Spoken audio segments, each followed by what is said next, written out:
and I am here to give you a quick brief and overview of what Hearst Castle is all about, who William Randolph Hearst is, and a little bit about my adventures when I went there this last time. First off, for a show of hands, how many people have been to Hearst Castle? Okay, so about half the people here. For those who have been there, this will be a review. And for those who haven't, this is going to be something very interesting for you.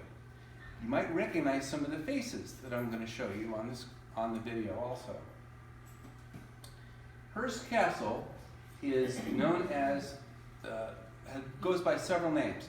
One of them is the Enchanted Hill. It's also known as La Cuesta Encantada.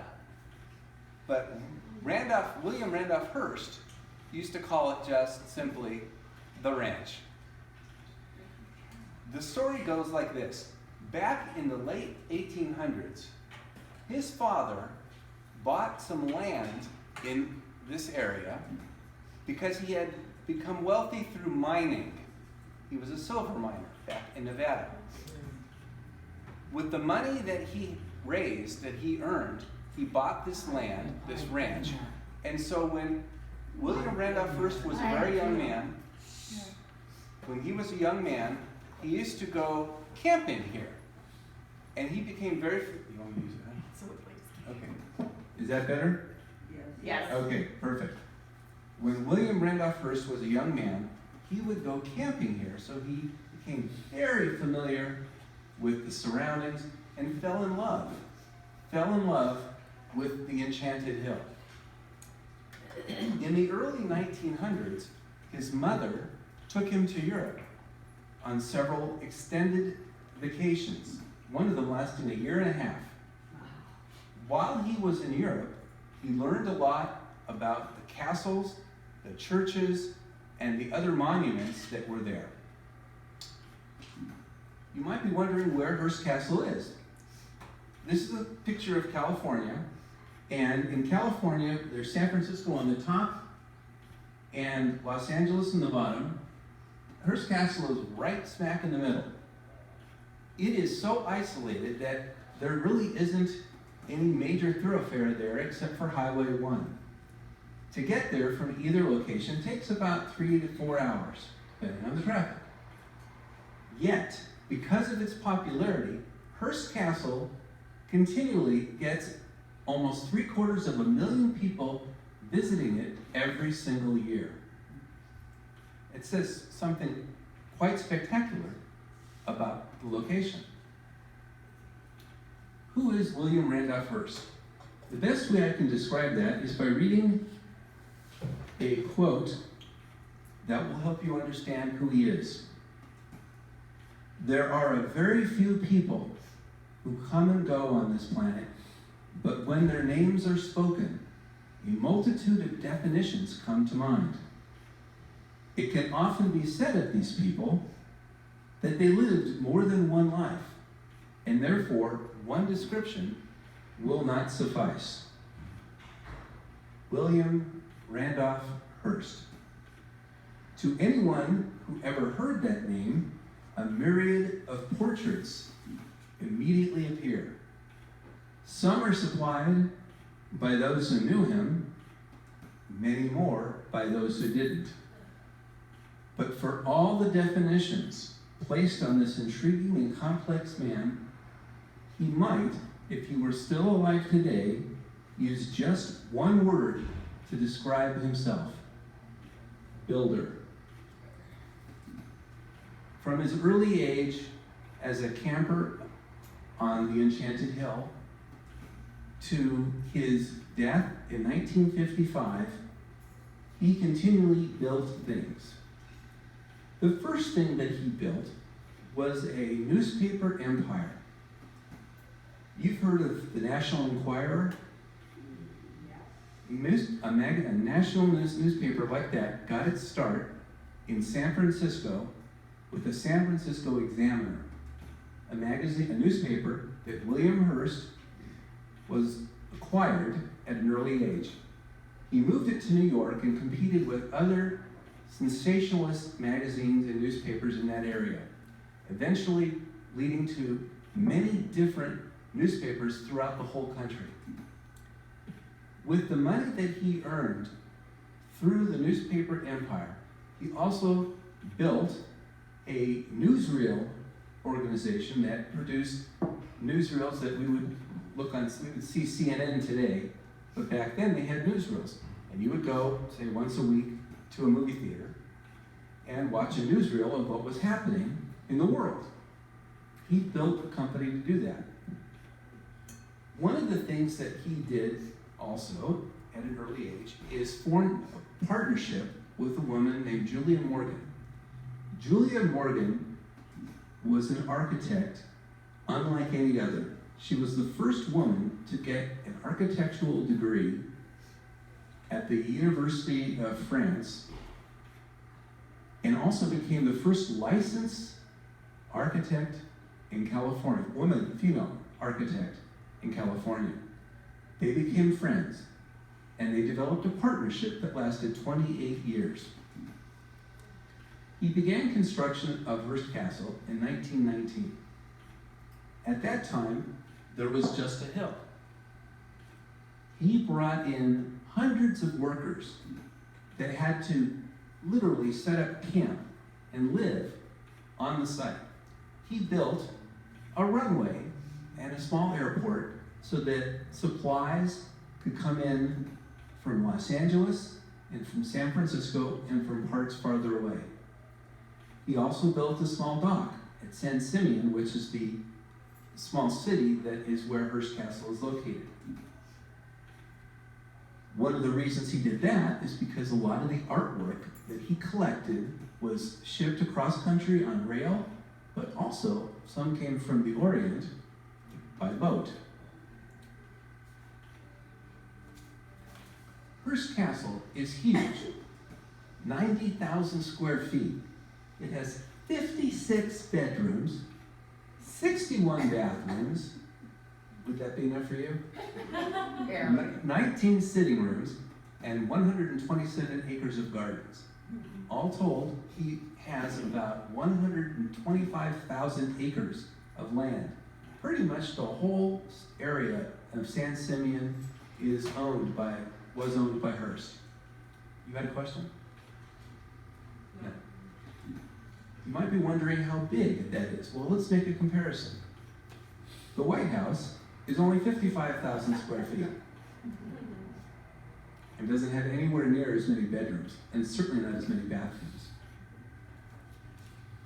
Hearst built the largest private zoo in the world. He had exotic animals like polar bears, where he had to bring in ice to make sure they were kept cold. He had zebras, giraffes, elephants, many different varieties of deer, and all of these animals lived and were maintained by full-time veterinarians at the zoo.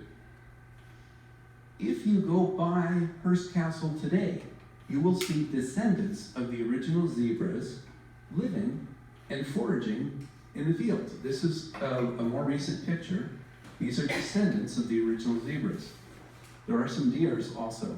These zebras are seen right with the horses, right as you're going along the freeway, heading towards the visitor center. All of the animals, when the Hearst Castle was closed down and donated to the state, I'll talk about that in a minute, were all donated to zoos across the country. And so they were maintained and they were still alive. You might recognize some of these people. These people are, hold on, there we go. Do you recognize these names? Okay.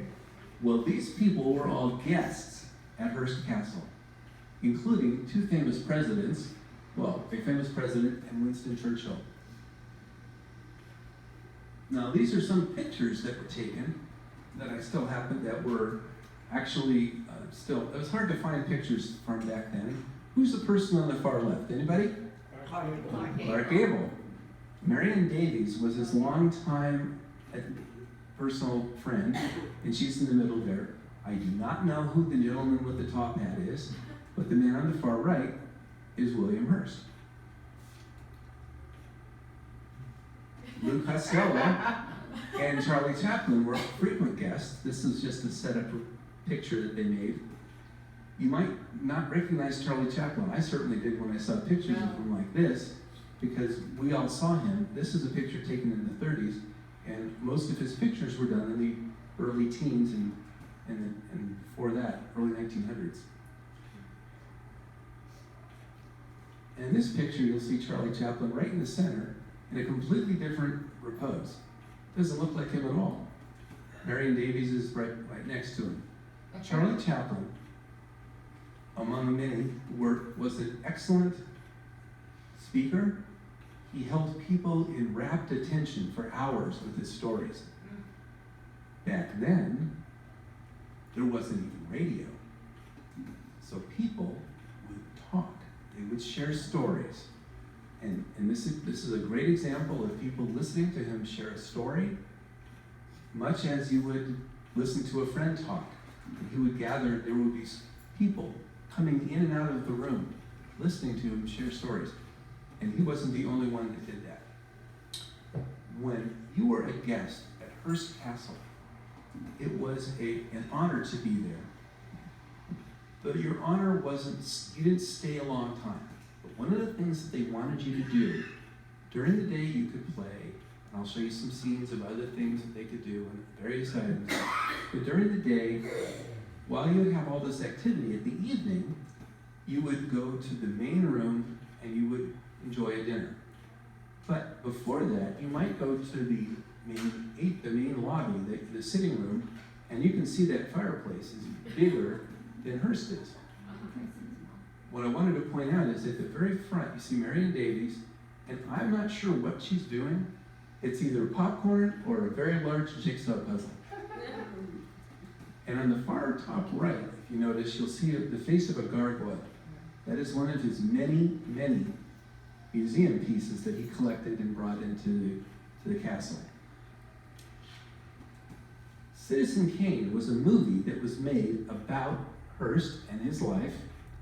He used the castle as inspiration and Hearst as inspiration for the movie. How many people have seen Citizen Kane? Great. What's the famous word at the very beginning that he says, at the very beginning and then at the very end? It's a woman's name. It is. Well, sort of. It could be. Rosebud. Sound familiar? That's right. Okay. That wasn't real. That was something that Orson Welles, right there in the middle, he designed. I mean, he came up with. And that was a famous scene where he is on his sled. And he's at the very beginning, he's sliding down the sled, and on the sled, it says Rosebud. At the very end of the movie, after everything has gone on, after all of his newspaper conglomerates, after he's built his castle, after everything's done, the very last word that he says as he's dying, the most important thing in his whole life, the last word, what's the last word you would say? His last word? Rosebud. Incredible movie. Just incredible. Here's some of my pictures. I went on the tour just recently. I was on the tour back in, oh gosh, I can't even count back that far. When I was a junior in high school, I went on the tour with a bunch of other high school students. Then I went on the tour again in 1995 with my children. About 3 years ago, my wife and I decided to go. In all the time that I went, in all 3 of those times, I never took the upstairs tour. So I personally do not know what it looks like. And unfortunately, I don't think I'll be going on that tour anytime soon. So I have to rely on pictures. But the tour that I went on was the main floor tour. And I want to show you a little bit about that. They have a visitor center. It's the first thing you see when you get to the castle. The visitor center has a movie that you can watch. It talks about Hearst's life, talks about the castle, and it's well worth seeing. It's a real-life Citizen Kane, if you will. At the visitor center, there's Logan. Here he is right here. And this picture was actually taken by a man who was visiting from Sweden with his family. They came to California, to Hearst Castle from Sweden. It's world famous. It is one of the largest castles in the world, top 10. I had to take a special bus that was outfitted for a wheelchair ramp. Logan came with me and my wife did. And here's a picture of the special shuttle from the bus to the back entrance of the castle, where they have a ramp so that I can get in. As you walk in from that back entrance, I got to see some things that most people don't get to see, which is the kitchen. The kitchen had a full-time staff of 10 to 15 people. On the right, you can see some of their outfits and where the staff would eat. On the left is an example of some of the huge professional equipment that was built specifically for Hearst and his many guests. He would feed sometimes upwards of 50 people. And all of this was done by this professional staff of chefs. He also had the very first commercial refrigeration, electric commercial refrigeration unit built for him. And I don't have a picture of it, but there it is. Okay. As I mentioned, the seating, this is the table. 50 people would be sitting at this table. It could be. I mean, it might only be 30. What's interesting is that Hearst would sit in the center, and you would know if your stay was becoming not so welcome if you found that your place setting was moved farther and farther and farther from Hearst. People were welcome to stay as long as they wanted, but again, after a while, you could tell that your stay, it's time to go. The museum class art that he had at Hearst Castle was built from his many visits to Europe. He bought these pieces over a period of 28 years while he was building the castle, and instead of storing them in a warehouse, this was one of his original motivations. Instead of storing them in a warehouse, he built a house to store them in. And as it turns out, this house is a castle. Many of these pieces are valued at over $10 million a piece. The whole castle cost about $50 million. In today's money, that's well over $1 billion. But if each of these pieces were sold, we're looking at more like $10 to $20 billion. In fact, they're really not saleable because you can't sell this type of art anymore, nor can you acquire it. You can't go to Europe and buy museum quality artwork anymore. He even had some Egyptian art.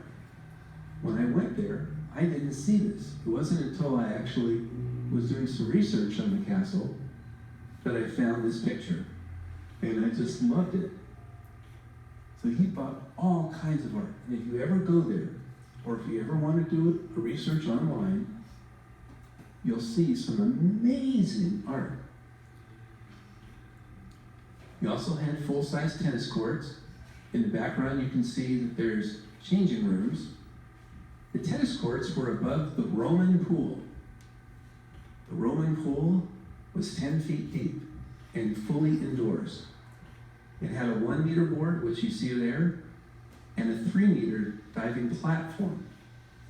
Back in the 20s and 30s, many people did not know how to swim. So only the very bravest would go to this pool.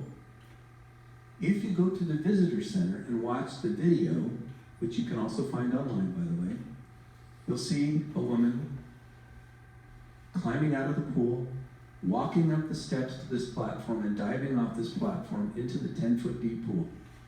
Probably one of the very few that did so. The tiles, it's hard to see, but the tiles on the floor are gold inlaid glass tiles. It's pretty amazing. All of the light fixtures were originally lamps, were gas lamps, and they were converted to electric at an early time when electricity was barely known. He had a generating plant built so that he could supply electricity to his facility. This pool is called the Roman pool, but the other pool that he had is called the Neptune pool. In this picture, you see it filled with water. But right now, it is empty. It's been empty for about 5 years. The reason? We have a drought. And so they've kept it empty. This pool was rebuilt twice. In fact, many of the structure, much of the structure of the castle was rebuilt many times because Hearst kept changing his mind. So they would build a pool. Julie Morgan would say, "Here's the pool. How does it look?" And Hearst would say, "It's okay, but I like the view better. I want more of a view." So they tear the pool out, put a new pool in. He had the money, and that's the kind of person he was. He was a builder. And it's a little bit hard to see from this, but you can kind of see going around here, it looks like columns.